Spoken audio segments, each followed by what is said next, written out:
안녕하십니까. 저는 광주보건대학교 간호학과 임유진 교수입니다. 만나 뵙게 돼서 반갑습니다. 이 시간에는 어르신들과 이상지질혈증, 고혈압, 당뇨라는 만성질환의 특성에 대해서 알아보고 이를 예방하고 관리하는 방법에 대해서 살펴보도록 하겠습니다. 이상지질혈증은 전에는 고지혈증이라고 많이 들어보셨을 거예요. 그렇게 많이 불렸던 질환입니다. 이상지질혈증과 고혈압, 당뇨병은 노화에 따라 흔히 발생하는 만성질환병이다, 생활습관병이다 라는 말을 많이 들어보셨을 거예요. 말 그대로 이 질환들은 서서히 진행되며 다른 질환과 비교해서 완치라는 개념보다는 생활 습관을 교정해서 관리해 나가는 것이다 라고 생각하시면 되겠습니다. 또 이 세 가지 질환은 형제병이다 라는 말도 들어보셨을 거예요. 이 비슷한 성향을 가지고 있어요. 그래서 형제병이라고 불리는데 먼저 이 세 가지 질환은 원인이 거의 같습니다. 그래서 원인이 같기 때문에 처음에는 세 가지 질환 중에 한 가지 질환으로 시작됐다 하더라도 시간이 지나면서 하나, 둘 따라오게 됩니다. 그래서 어르신 중에 세 가지 질환을 동시에 치료받고 계신 분들도 계실 거예요. 통계적으로 봤을 때 우리나라 노인들의 그 평균 만성 질환을 갖고 있는 개수가 한 2.6개 정도 된다 그래요. 그래서 그만큼 많이들 경험하시고 계시는 그런 질환들이 되겠습니다. 또 이 질환들의 결과도 비슷한데요. 이 세 질환은 서로 합심을 해서 혈관을 망가뜨리고 급기야 전신에 심각한 합병증을 만들어냅니다. 그래서 꾸준한 관리를 해야 하는 병입니다. 정말 무섭지만 세 질환이 원인과 결과가 거의 비슷하기 때문에 우리가 원인을 알면은 셋을 모두 다 한꺼번에 다스릴 수 있습니다. 그럼 이 질환들에 대해서 하나하나 정리해 보도록 하겠습니다. 먼저 이상지질혈증에 대해 알아보겠습니다. 이상지질혈증이라는 것은 혈액 중에 지방성분, 쉽게 기름성분이죠. 이것의 수치가 이상해졌다는 것입니다. 지방성분은 우리 몸의 세포를 구성하는 중요한 성분이지만 너무 많아져서 쌓이게 되면 이상지질혈증을 일으킵니다. 혈중에 돌아다니는 지방성분을 크게 네 가지로 분류하는데요. 흔히 나쁜 콜레스테롤이라고 부르는 저밀도 콜레스테롤이 높은 경우, 또 중성지방이 높은 경우, 또 이것을 낮추는 효과가 있는 좋은 콜레스테롤이라고 알려져 있는 고밀도 콜레스테롤이 낮은 경우, 또 이 세 가지 수치를 합산한 총 콜레스테롤이 높은 경우를 이상지질혈증이라고 합니다. 이 네 가지 경우 중에 한 가지에만 해당이 돼도 이상지질혈증으로 판단할 수가 있습니다. 지금까지 자주 들었던 고지혈증은 나쁜 콜레스테롤인 저밀도 콜레스테롤과 중성지방이 높아진다는 것을 강조해서 사용한 진단명이고요. 요즘은 여기에 좋은 콜레스테롤이 낮다는 그런 변화를 포함시켜서, 즉 좋은 콜레스테롤이 낮아진다는 것은 결과적으로는 좋지 않은 변화이지요. 이것을 포함시켜서 이상지질혈증이라는 그런 진단명을 더 많이 사용하고 있습니다. 이상지질혈증은요, 그림에서 보는 바와 같이 이 좋지 않은 기름 성분이 이 혈관에서 떠돌아다니다가 혈관 아래에 이렇게 쌓이게 되고 혈관에 염증을 일으켜서 혈관 안쪽을 변화시키는데 이 죽과 같은 이런 걸쭉한 상태를 만들게 됩니다. 그래서 죽상이라는 말을 쓰고요. 결과적으로는 이제 혈관을 뻣뻣하게 이렇게 혈관을 뻣뻣하게 만들고 이 혈관 내막에 이렇게 지질 성분이라든가 여러 가지 좋지 않은 물질들이 쌓이기 때문에 혈관이 좁아지게 하는 변화를 일으킵니다. 그래서 이것을 죽상경화증이라고 합니다. 이렇게 혈관이 좁아지고 뻣뻣해지게 되면은 혈액의 흐름이 좋지 못하게 돼서 곳곳에 혈액순환도 잘 되지 않고 또 뻣뻣하기 때문에 이 탄력적으로 혈관이 움직이지를 못하게 돼서 혈압도 오르게 돼서 여러 가지 합병증을 유발하게 되는 것이죠.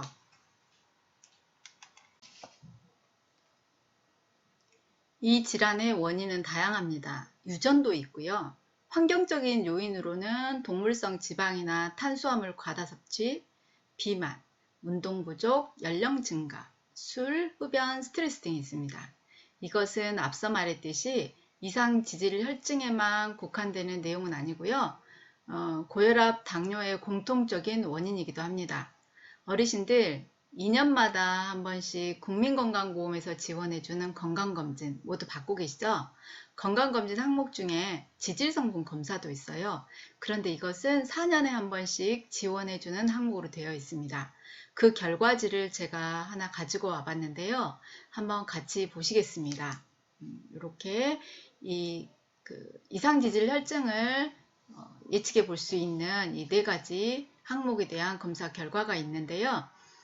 이 어르신은 유질환자에 이렇게 까맣게 색이 칠해져 있네요. 아마도 이상지질 혈증을 갖고 계신 분 같아요. 그래서 약을 복용하고 계신 것 같습니다.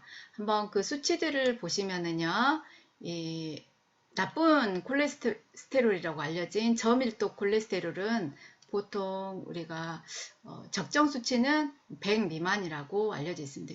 지금 이 수치는요, 여기는 지금 정상 범위, 병원에서 참고로 하는 그 정상 범위가 되겠는데요. 그 이상지질 혈증을 진단을 할 때는 100 미만을 적정 수치라고 보고 있어요. 그런데 이 어르신은 66으로 정상 아주 좋은 수치를 유지하고 계시고요. 중성지방도 150 미만을 적정하다고 보고 있어요. 그런데 76 정도로 아주 좋으시고요. 그다음에 좋은 콜레스테롤, 그러니까 이 중성지방이라든가 저밀도 콜레스테롤, 나쁜 콜레스테롤을 낮춰준다고 알려져 있는 이 좋은 콜레스테롤인 고밀도 콜레스테롤은 60 이상이 되면 보호 효과가 있다고 알려져 있는데 지금 50 정도로 요거는 좀 낮은 편입니다. 이걸 좀 올리려고 하는 노력을 좀 하셔야 되겠죠. 이 3가지 수치를 더한 총 콜레스테롤은 200 미만이 적정하다고 알려져 있는데 132로 정상을 유지하고 있습니다. 아마도 약물 복용을 잘 하셔서 수치들이 이렇게 정상적으로 잘 유지가 되고 있는 것 같습니다.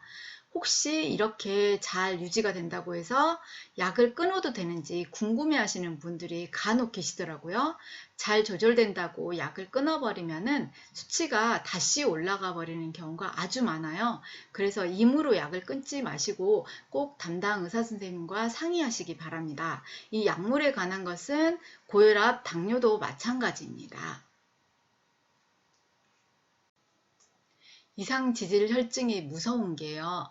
어떤 장기에 문제가 발생할 때까지 증상이 없다는 거예요.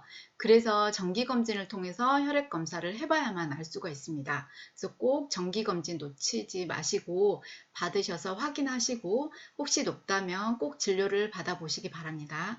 이상지질 혈증은 전신의 혈관의 변화를 일으켜서 혈액의 흐름을 방해합니다. 그래서 각 장기에 혈액 공급이 잘 안 되게 되는데요.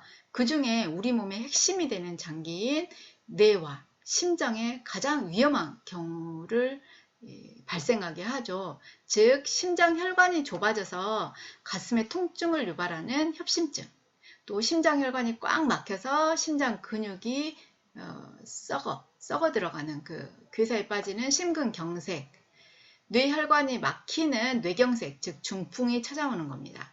이런 질환을 통틀어서 심뇌혈관 질환이라고 합니다. 그래서 이런 증상이 갑작스럽게 와버릴 수도 있어요. 그래서 증상이 없더라도 조기검진을 통해서 이상지질 혈증이 있는지 살펴보고 있다면 생활습관 개선이나 꾸준한 약물 복용을 통해서 관리를 해 나가야 이런 위험한 상황을 미리 예방할 수 있다는 것입니다. 다음으로 우리는 고혈압에 대해서 알아보겠습니다. 이 혈압이라고 하는 것은 혈관에 혈액이 흐를 때 혈관 벽에 가해지는 압력을 말합니다. 그리고 고혈압은 혈압이 지속적으로 정상 수치보다 높은 때를 의미합니다. 우리가 화단에 물을 줄 때 호스에 물이 가득 차면은 호스가 빵빵해지면서 압력이 올라가는 것을 볼 수 있어요. 그런 현상과 혈관의 현상이 비슷하다고 생각하시면 됩니다. 댁이나 병원에서 가끔 혈압 재시죠? 혈압을 측정해 보면은 2가지 압력 수치가 나오는데요. 그것을 수축기압과 이완기압이라고 합니다. 수축기압은 심장이 수축하면서 피를 이렇게 혈관으로 동맥으로 짜줄 때 세차게 짜줄 때 심장으로부터 피가 세게 뿜어져 나오면서 혈관에 이제 높은 압력을 주게 되겠죠. 그때의 압력을 그 수축기압이라고도 하고 또 최고혈압이라고도 합니다. 반면에 이완기압은 심장이 피를 이제 다 짜냈으면 심장이 피를 다시 받아들여야 되잖아요. 그래서 피를 받아들이기 위해서 심장이 다시 확장해요. 이완을 할 때 혈관에 남아있는 피는 계속 흐르게 되겠죠. 그래서 남아있는 피가 계속 흐르기 때문에 낮은 압력으로 흐르게 돼요. 그래서 이때 혈압을 이완기압 또는 최저혈압이라고 부릅니다. 그래서 혈압계에 보면 어떤 혈압계는 수축기압이나 이완기압이라는 용어를 사용하지 않고 최고혈압, 최저혈압 이런 두 가지 용어를 사용하는 경우도 있으니까 참고로 알고 계시고요. 이제 혈압의 수치와 정상 수치와 고혈압의 진단 기준에 대해서 한번 알아보겠습니다. 정상 혈압은 수축기압이 120 미만이고 이완기압이 80 미만일 때를 말합니다. 그래서 우리가 혈압을 얘기할 때 되게 120에 80 이렇게 숫자를 얘기하는데요. 앞에 나가는 숫자는 되게 높은 혈압, 그래서 수축기 혈압, 최고 혈압을 의미하고요. 뒤에 나오는 숫자는 이제 이완기압, 낮은 혈압을 얘기합니다. 그래서 반면에 고혈압은 수축기압이 이제 140 이상이거나 이완기압이 90 이상일 때를 말하는데요. 이것은 병원에서 진료실에서 잰 혈압을 얘기합니다. 그래서 진료실에서는 우리가 조금 더 긴장을 하잖아요.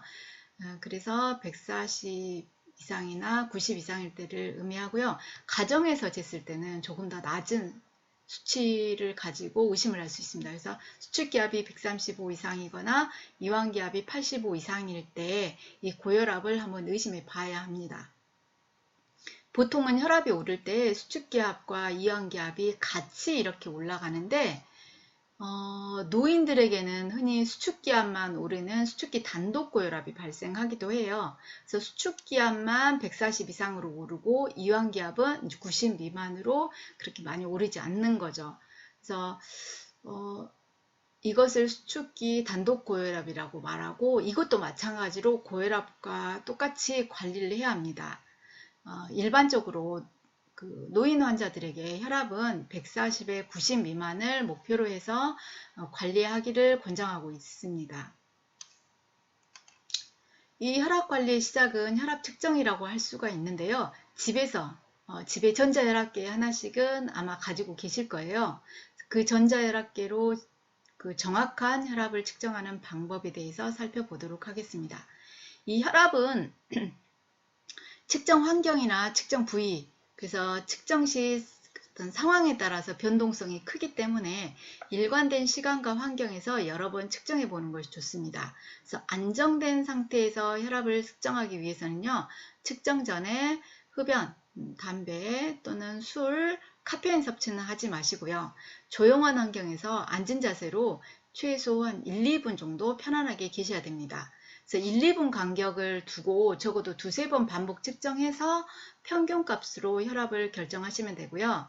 그림과 같이 팔꿈치 위쪽에 위팔을 심장 높이로 두시고 이 팔꿈치에서 지금 혈압계 커프 하단까지 이 팔꿈치에서 혈압계 커프 하단까지 한 3cm 정도의 공간을 확보해서 조금 위쪽으로 커프를 두르셔야 돼요. 그리고 이제 움직이거나 말을 하지 않으면서 혈압을 측정하시면 됩니다. 그럼 수치가 나오겠죠? 수치를 읽어주시면 돼요.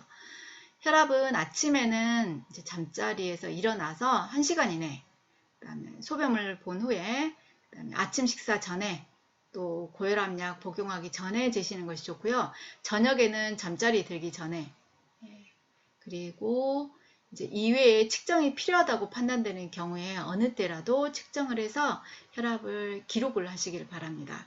가능하면 매일 지속적으로 측정을 하고 처음 진단을 받을 때는 적어도 일주일 동안 측정해서 기록하셔야 되고요.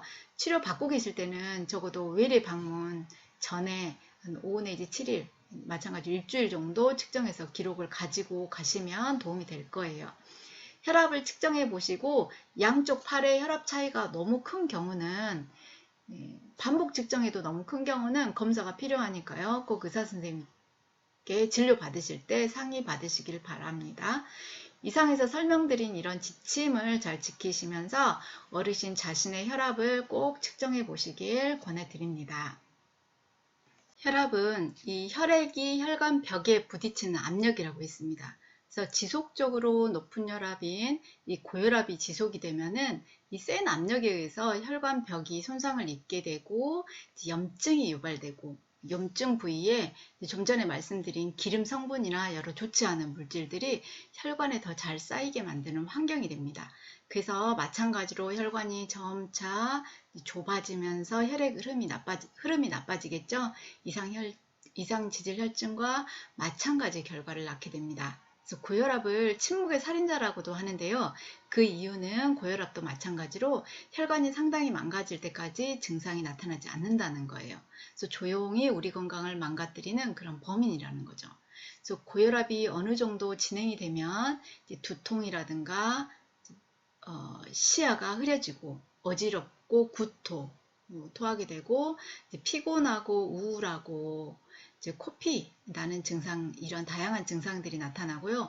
더 지속이 되면은 여러 장기들이 손상된 것을 뒤늦게 발견을 할 수가 있습니다.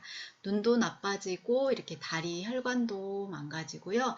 어느 날 갑자기 심근경색이나 뇌출혈로 쓰러진다거나 신장이 망가져서 소변 잘 만들어지지 않고 투석을 해야 하는 결과까지 초래하기 때문에요. 미리부터 혈압을 관리하는 것이 정말 중요하겠죠. 고혈압 치료를 통해서요. 그래서 수축기압을 10 정도 낮추면요. 이렇게 뇌졸중, 협심증, 심근경색, 관상동맥 질환이라고 하는 것은 이 관상동맥은 심장을 둘러싼 혈관이에요. 그 혈관이 망가지면 협심증과 협심증과 심근경색이 나타나는 거거든요. 그래서 그것을 관상동맥 질환이라고 그래요. 심장질환 또 사망률까지 상당히 낮출 수 있다고 하니까요. 우리가 관리를 하지 않을 수가 없겠죠. 간혹 자신의 혈압이 높은 것을 알고 계시면서도 이제 과학적으로 증명되지 않은 민간요법, 사열이라든가 식품을 통해서 스스로 고쳐보겠다고 병원에 진료를 받지 않으시는 분들이 계세요. 약 먹기가 좀 두려워서 또 그러신 분도 계시고요. 그러다가 뇌출혈로 쓰러지시는 분들도 상당히 많이 봤습니다. 그래서 어르신들 일단 혈압이 높다면요 병원에서 꼭 먼저 진료를 받으시고 의사 선생님과 상의해서 약물 일단 생활 습관 개선이 먼저겠지만 필요하다면 꼭 약물 치료를 받으시길 바랍니다. 이제 여기까지 고혈압에 대해서 알아보았습니다. 그럼 쉬어가는 의미에서 쉬운 퀴즈 하나 풀어볼까요? 땡땡땡땡 동그라미 안에 들어갈 숫자를 맞추시는 겁니다. 고혈압은 수축기압이 땡땡땡 이상, 이완기압이 땡땡 이상일 때 진단하며 초기에는 흔히 증상이 없고 심내 혈관 질환 및 다양한 장기 손상을 유발한다. 어떤 수치가 들어가야 될까요? 3초의 여유를 드리겠습니다. 모두 알고 계시죠? 3, 2, 1. 네, 정답은 140에 90입니다. 우리가 혈압을 읽을 때는 높은 혈압부터 읽어준다 그랬죠? 그래서 140에 90이라고 있습니다. 그 이상 되었을 때 고혈압이라고 부르죠. 꼭 잘 관리해야 되는 수치가 되겠죠? 이제 세 번째 질환인 당뇨병에 대해서 알아보겠습니다. 당뇨병은요, 췌장이라는 장기에서 분비되는 인슐린이 부족하거나 제대로 작동하지 못해서 생기는 질환인데요. 우리가 이렇게 밥을 먹게 되면 밥 속의 탄수화물이 포도당으로 이렇게 쪼개지게 돼서 소장을 통해서 우리 혈액 안으로 흡수가 됩니다. 그러면 혈액 중에 이 포도당이 올라가겠죠. 많아지겠죠. 그때 췌장에서 분비하는 인슐린이 이 인슐린이 포도당을 에너지원으로 세포의 에너지원으로 사용하게 하고 에너지로 사용하고 남으면 우리 몸의 근육이라든가 지방, 간세포에 저장을 하게 됩니다. 그런데 인슐린이 부족하거나 제 기능을 못하게 되면은 포도당이 에너지원으로 이용되지 못해요. 그래서 에너지원으로 이용되지 못하고 또 세포 속에 저장도 못하고 그래서 혈액 속에 남아있게 돼요. 그래서 이제 혈액 속에 당이 올라가니까 이제 고혈당 증상도 일어나고 또 너무 많이 넘쳐나서 소변에서 평소에는 나오지 않아야 되는데 소변으로 이렇게 당이 흘러나와서 검출이 되는 겁니다. 그래서 이 병을 당이 소변으로 나온다 해서 당뇨병이라고 이렇게 부르게 된 것입니다. 당뇨병의 진단 기준입니다. 정상 혈당은요, 8시간 이상 공복한 상태에서 100 미만 또는 99 이하를 말합니다. 또는 일정량의 입으로 마실 수 있는 그런 포도당 시약이 있거든요. 그 약을 마신 후에 2시간 후에 잰 혈당이 140 미만일 때를 정상이라고 말합니다. 당뇨병은요, 공복 상태에서 8시간 이상 공복 상태에서 혈당이 126 이상이거나 또는 그 포도당 시약을 마신 후에 2시간 후에 잰 혈당이 200 이상일 때를 이제 당뇨병이라고 합니다. 그렇다면은 공복 혈당이 100 이상이지만 126이 안 되는 100에서 125인 경우 또 그 포도당 시약을 마신 후에 2시간 후에 잰 혈당이 140에서 199 이런 수치는 정상에도 포함이 안 되고 당뇨병이 아직 된 것도 아니죠. 이런 경우는 당뇨병 전 단계라고 부르고 있습니다. 그래서 이대로 방치했다가는 머지않아서 당뇨병으로 발전할 수 있는 그런 고위험 단계라고 할 수가 있어요. 근데 이런 혈당 검사보다 더 믿을 수 있는 당뇨병 검사가 있는데요. 아마 들어보셨을 수도 있을 것 같아요. 그것은 혈액 중에 당화혈색소 농도예요. 당화혈색소. 당화혈색소라는 것은 피 안에 있는 그 적혈구, 빨간 적혈구가 있잖아요. 그 적혈구 안쪽에 혈색소, 헤모글로빈이라는 게 있는데 거기에 포도당이 붙어 있는 상태를 말해요. 그것을 당화혈색소라고 하고요. 이 당화혈색소는 최근 2, 3개월 동안 평균 혈당을 보여주는 혈당 조절 지표예요. 그래서 당뇨병 진단과 관리에 중요한 역할을 하는 그런 지표가 되겠어요. 그래서 당화혈색소를 좀 더 신뢰할 수 있는 당뇨병 검사로 보고 있어요. 당화혈색소 농도의 정상 범위는요, 5.6% 이하입니다. 그런데 6.5% 이상일 때 우리가 당뇨로 진단할 수 있습니다. 그래서 당뇨 진단 기준을 다시 한번 정리를 해보면요, 이 당화혈색소가 6.5% 이상이거나 이제 공복 혈당이 126 이상이거나 포도당 시약을 마신 후에 2시간 혈당이 200 이상이거나 또 당뇨병의 전형적인 증상이 3다 증상이라고 들어보셨어요? 요가 많아지고 많이 드시고 목이 마른 다뇨 다식 다갈이라고 하죠. 그런 3다 증상이 전형적인 증상인 3다 증상이 있으면서 아무 때나 측정한 혈당이 200 이상인 경우를 이 당뇨병으로 진단을 할 수가 있습니다. 당화혈색소 검사는요, 일단은 정기검진 1차 때는 검사를 지원하지 않고요. 1차 검사에서는 공복 혈당을 측정을 하게 됩니다. 혈액 검사를 해서 공복 혈당을 측정하게 되는데 제가 가지고 온 이 예시를 보시면은요, 이제 이거 정기검진 결과 표이죠. 그래서 공복 혈당이 이분은 99로 나왔어요. 그래서 100 미만이 정상이에요. 그래서 딱 정상 범위 마지막 커트라인에 들어있죠. 그래서 정상이라고 표시되어 있습니다. 그런데 이제 99라고 해서 마지노선이잖아요. 그래서 완전히 안심할 수 있는 단계는 아니고요. 이거 100으로 넘어가면은 그때부터는 이제 당뇨병 전 단계거든요. 그래서 이제 관리를 해 나가셔야 되는 그런 상황이라고 볼 수 있습니다. 이분은 76세인데도 그래도 99 정도로 정상 범위를 유지하고 계셔서 건강 관리를 참 잘 하고 계신 것 같아요. 이런 진단 기준에 대해서 알아봤고요. 자신의 혈당을 잘 알기 위해서는 우선 혈당을 측정해 봐야 되겠죠. 혈당 측정기도 저렴한 것으로 하나쯤 집에 구비해 두시는 것이 좋습니다. 먼저 미지근한 물에 손을 잘 씻고 손을 따뜻하게 해서 심장 아래로 향하게 합니다. 그리고 혈당 측정기를 꺼내서요. 혈당 측정기에 이 혈당 시험지가 있어요. 혈당 시험지를 딱 꽂아 놓습니다. 그러면 대부분의 혈당 측정기는 자동으로 전원이 들어오고 피를 묻혀주라고 이렇게 깜빡깜빡 거릴 거예요. 그러면 이제 손가락 끝으로 피를 이렇게 살짝 모아준 다음에 체열침을 꺼내서 손가락 끝을 살짝 찔러서 피가 나오면 그 피를 이제 혈당 시험지에 충분히 묻혀줍니다. 몇 초 뒤에 혈당 수치가 나오겠죠? 그렇게 되면 혈당 측정을 마치는 겁니다. 어렵지 않죠? 한두 번 해보시면 아주 쉽습니다. 그래서 자신의 혈당을 꼭 직접 측정해 보시길 바랍니다. 당뇨병은 인슐린이 부족하거나 제 기능을 못해서 혈중에 당이 넘쳐나는 질환입니다. 그래서 포도당이 에너지원으로 적절하게 사용되지 못하기 때문에요. 고혈당이 발생을 하게 되면 그 고혈당이 심하게 되면은 피곤하고 무기력해지고 포도당이 체내에 저장되지 못하고 소변으로 계속 빠져나가 버리기 때문에 체중 감소가 일어납니다. 그리고 또 계속 먹고 싶은 증상이 유발되고요. 우리가 짠 음식 먹으면 계속해서 물이 먹고 싶듯이 이 혈중의 포도당을 희석시키기 위해서 계속 몸이 물을 요구하게 돼요. 그래서 자꾸 목이 마르고 물을 마시다 보면 소변이 자주 마렵게 됩니다. 그래서 이런 증상을 다식, 다갈, 단요, 3다 증상이라 그래요.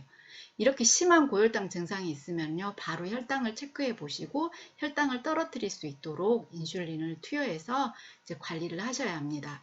당뇨병 치료를 받다 보면은 혈당을 떨어뜨리기 위해서 인슐린이나 이제 혈당을 떨어뜨리는 약물을 복용하게 되는데, 이 약의 용량이 많았다거나 식사량이 모자랐다거나 또는 구토나 설사를 심하게 했다거나 운동을 많이 했다거나 한 경우는 혈당이 떨어지는 저혈당 증상이 발생하기도 해요. 저혈당 증상이 발생을 하면은 이제 혈당을 높여야 되겠잖아요, 우리 몸에서는. 그래서 갑자기 배가 심하게 고프게 되고 기운이 없고 식은땀이 나고 온몸이 떨리고 또 손가락 감각이 둔해지는 그런 저혈당 증상을 느끼게 돼요. 심하면 의식을 잃게 되고 뇌기능 저하까지 발생이 될 수 있습니다. 그래서 이럴 때는 즉시 사탕, 초콜릿, 단 음료 같은 포도당을 올릴 수 있는 음식을 어서 먹어야 되고요. 환자가 의식이 없다면 이제 먹이다가 또 기도로 들어갈 수 있어서 큰 문제가 될 수 있으니까요. 바로 먹이지 마시고 환자를 응급실로 이송을 시켜서 이제 포도당 주사를 해서 혈당을 조절을 하게끔 해야 돼요. 보통 저혈당은요, 혈당이 70 이하로 내려가는 경우를 말하는데 증상을 느끼는 정도는 환자마다 다 달라요. 그래서 70 이하로 내려가지 않았다 하더라도 혈당이 급격하게 떨어지는 경우는 이런 증상을 또 느낄 수 있거든요. 그래서 당뇨병이 있는 경우는 꼭 사탕이나 초콜릿 같은 그런 단 음식을 꼭 소지하고 다니시길 바랍니다. 그렇지만은 당뇨가 그렇게 심하지 않는 경우는 이런 고혈당, 저혈당 증상을 크게 느끼지 못하는 경우도 많아요. 그래서 인슐린이 제 기능을 못한다거나 혈중에 당이 넘쳐나게 되면은 혈관벽에 염증이 유발이 됩니다. 그래서 혈관벽에 염증이 생기면 다른 질환과 마찬가지로 이제 지질 성분이 혈관벽에 잘 쌓이게 되는 그런 환경이 또 마련되는 거예요. 또 죽상경화증이 점점 심해지겠죠. 혈관이 좁아지고 혈액 흐름이 나빠져서 이 다른 두 질환, 이상지질혈증이나 고혈압과 마찬가지의 결과를 또 가지고 오게 되는 거예요. 그래서 어떤 당뇨병 환자들은요, 본인이 당뇨병인지 모르고 있었는데 어떤 장기에 문제가 와서 병원을 방문했는데 이것이 당뇨로 인한 합병증이라는 것을 발견하는 경우도 있어요. 그래서 합병증을 먼저 발견하고 이것이 당뇨병에 의해서 온 거구나 라고 당뇨병을 추적을 해서 진단을 하는 경우도 있으니까요. 평소에 건강검진을 통해서 본인의 혈당 수치를 좀 잘 알고 계셔야 되겠어요.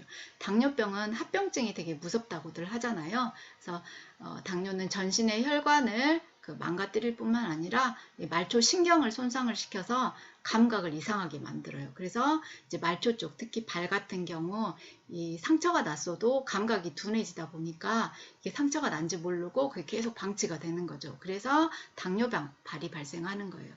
혈액순환도 잘 안 되는 데다가 느끼지도 못하고, 그래서 발이 이제 염증이 심화되고 이제 썩게 되는 결과까지 초래하게 되죠. 그래서 발을 절단하는 경우까지 발생을 하게 됩니다. 이외에도 이제 눈으로 가는 혈관, 그 혈관의 순환이 안 돼서 시력 저하나 시력 상실이 오게 되고요. 또 이제 치주 문제, 치아 문제도 잘 오게 되고, 이제 말초 쪽 혈관, 다리에 혈관 문제가 또 발생을 하기도 하고요. 크게는 이제 앞서 말한 뭐 뇌졸중, 심장질환, 또 신장질환. 그래서 당뇨 때문에 나중에는 투석을 하는 경우도 되게 많잖아요. 그래서 당뇨 관리가 굉장히 중요합니다. 그래서 이 합병증만은 오지 않도록 막는 것이 아주 중요해요. 그래서 당뇨가 있으신 분은 그 당뇨 관리 지표인 당화혈색소를 3개월마다 검사를 하고 매년 신장 검사나 콜레스테롤 검사, 또 발 검진, 신경학적인 검사, 안과 검진, 또 매년 받으시도록 권하고 있고, 치과 검진도 좀 자주 받으셔야 됩니다. 그래서 당뇨병을 갖고 계신 분들은 혈당 체크 잘 하고 계시죠? 매일 식전, 식사 2시간 후, 또 잠자기 전에 혈당 체크하시고, 식사 종류하고 식사량, 운동량도 함께 기록하셔서 항상 자신의 혈당 조절 정도를 분석해 보시고 조절을 꼭 실천하셔야 됩니다. 또 당뇨가 있으면요, 혈액 속에 세균이 침범했을 때 그 군대라고 할 수 있는 그 백혈구라든가 면역세포 기능이 떨어져서 감염병도 잘 생긴다고 합니다. 그래서 어르신들 코로나19 백신이라든가 독감, 폐렴 백신 접종 국가에서 지금 지원해주고 있잖아요. 꼭 제때에 잘 받으셔서 감염병도 오지 않도록 잘 관리하시기를 바랍니다. 여기까지 당뇨병에 대해서 알아봤고요. 또 간단한 퀴즈를 통해서 쉬어가 보도록 하겠습니다. 땡땡땡에 들어갈 수치는 어떤 것일까요? 당뇨병의 지표가 되는 공복혈당의 정상 범위는 땡땡땡 미만이다. 몇일까요? 3, 2, 1. 네, 모두 맞추셨죠? 네, 100 미만입니다. 100 미만이 정상 범위라고 할 수 있습니다. 네, 다음 문제입니다. 땡땡땡땡에 들어갈 용어는 무엇일까요? 땡땡땡땡은 최근 2, 3개월의 혈당 조절 정도를 나타내며 정상 범위는 5.6% 이하입니다. 무엇일까요? 3, 2, 1. 네, 맞추셨죠? 네, 당화혈색소입니다. 당화혈색소가 6.5% 이상이면 당뇨병 진단 기준이기도 하죠. 이렇게 당화혈색소는 혈액검사로 2, 3개월의 혈당 조절 정도를 나타내 주기 때문에 훨씬 더 정확하고 신뢰할 수 있어서 당뇨 진단 기준이나 관리 지표로 사용되고 있는 그런 검사입니다. 이제 여기까지 이상지질혈증, 고혈압, 당뇨병에 대해 알아봤고요. 이 질환을 예방하고 관리하는 방법은 거의 비슷하다고 할 수 있는데 그 방법을 한번 살펴보겠습니다. 익히 들어서 아시겠지만 식습관 조절, 운동, 체중관리, 금연, 절주, 생활습관, 정기검진이 주요 내용이라고 할 수 있습니다. 건강한 식습관을 가지는 것은 정말 중요하죠. 음식은 싱겁게 드시고 특히 국물 음식은 많이 드시지 않고요. 달고 짜고 하는 음식은 피하시는 것이 좋아요. 외식을 줄이시고요. 체중 조절을 위해서 배가 너무 부르게 드시거나 고칼로리 음식은 피하셔야 합니다. 그래서 되도록이면 육류는 피하시고 식이섬유가 많은 과일, 야채 많이 드시는 게 좋고요. 그렇지만 고기를 전혀 안 드셔서는 안 돼요. 주 3일 정도는 살코기로 적당히 드시기 바랍니다. 이제 포화지방은 동물성 기름처럼 상온에서 고체 상태가 되는 형태를 말합니다. 그래서 우리 혈관에 잘 끼기 때문에 줄여야 되는데요. 육류 비계나 버터, 치즈, 마요네즈, 아이스크림, 라면 등에 많이 있어요. 그래서 줄이시고요. 불포화지방은 식물성 기름같이 액체 상태를 유지하는 형태예요. 그래서 이거는 이제 나쁜 콜레스테롤 수치를 떨어뜨리고 좋은 콜레스테롤을 높여서 혈액순환을 도와준다고 합니다. 그래서 오메가3가 많은 고등어, 꽁치 같은 등푸른 생선, 오메가6가 많은 견과류, 식물성 기름 등이 좋습니다. 그렇지만 어떤 식품도 너무 많이 섭취하게 되면 칼로리가 높아지기 때문에 적당히 섭취하는 것이 좋겠죠. 그리고 본인이 이제 좋아하는 운동으로 하루 30분 이상 매일 운동을 하는 것이 좋은데요. 힘을 많이 쓰는 강한 그런 무산소 운동보다는 유산소 운동이 좋아요. 무산소 운동은 머리에 힘이 가면서 혈압도 오를 수 있고 좋지 않아요. 그래서 걷기나 가볍게 뛰는 정도의 조깅, 또 자전거 타기, 수영과 같은 그런 운동, 유산소 운동이 좋고요. 요가 같은 근력 운동도 좋습니다. 그래서 체중 운동도 하고 골다공증이나 낙상 예방에도 도움이 되죠. 무엇보다도 일상생활 속에서 그 활동량을 늘리는 습관을 들이시는 것이 가장 좋은 방법이라고 할 수 있습니다. 또 자신의 표준 체중과 적정 체질량 지수를 알고 유지하시고, 남자는 허리둘레 90cm 미만, 여자는 허리둘레 85cm 미만으로 유지하시기 바랍니다. 건강검진 결과 표를 보면 쉽게 아실 수 있는데요. 이분은 지금 키가 150.3cm에 몸무게가 58.5kg입니다. 그래서 표준 체중을 구해보니까 이 키가 150cm 정도예요. 그래서 메트로 고쳐서 1.5m 곱하기 1.5m 곱하기 21 해보니까요. 47.3kg로 한 12kg 정도가 더 나가요. 그리고 체질량 지수는 이것도 마찬가지로 이제 그 키하고 체중으로 재는 건데 계산이 다 되어 있죠. 25.9로 과체중 구간에 지금 속해 있습니다. 다행히 허리둘레는 78cm로 85가 안 되니까 정상을 유지하고 계세요. 네, 이분은 제가 아는 분으로 운동을 굉장히 싫어하시는 분이거든요. 하지만 이런 것들 함께 보면서 운동을 좀 잘 하시도록 제가 권장드리고 있습니다. 그래서 체중 조절을 최우선적으로 생각하시고 체중 조절을 잘 하시면은 이 병들의 이 세 가지 병의 수치들이 전반적으로 좋아진다는 거 잘 아시고 체중 관리에 신경을 쓰시기 바랍니다. 또 금연하고 금주 또는 절주하셔야 되는데요. 담배에 있는 여러 나쁜 성분들이 혈관을 망가뜨리고 또 알코올 성분들이 혈관을 망가뜨려서 다양한 합병증을 유발합니다. 그래서 금연하시고요. 알코올은 술은 이 적정량을 초과하지 않도록 꼭 주의하셔서 건강한 생활을 하시기 바랍니다. 낮에 활동을 많이 하시고 밤에는 푹 숙면을 취하셔야 됩니다. 잠시간이 불규칙적이거나 수면의 질이 나쁘면은 이 질병들이 악화됩니다. 또 스트레스가 많으면 혈압, 혈당이 다 오르게 되니까요. 항상 마음을 편하게 가지려고 노력하시고 낙천적인 생각을 많이 하시기 바랍니다. 이제 마지막으로 자신의 혈압, 혈당, 콜레스테롤 수치를 알고 관심을 가지셔야 되는데요. 그러려면은 국가건강검진을 잘 받으셔야 되고, 혹시 이 질환을 앓고 계시다면은 지침에 따라서 더 자주 검진하셔서 관리하시고 합병증 예방에 신경 쓰시길 바랍니다.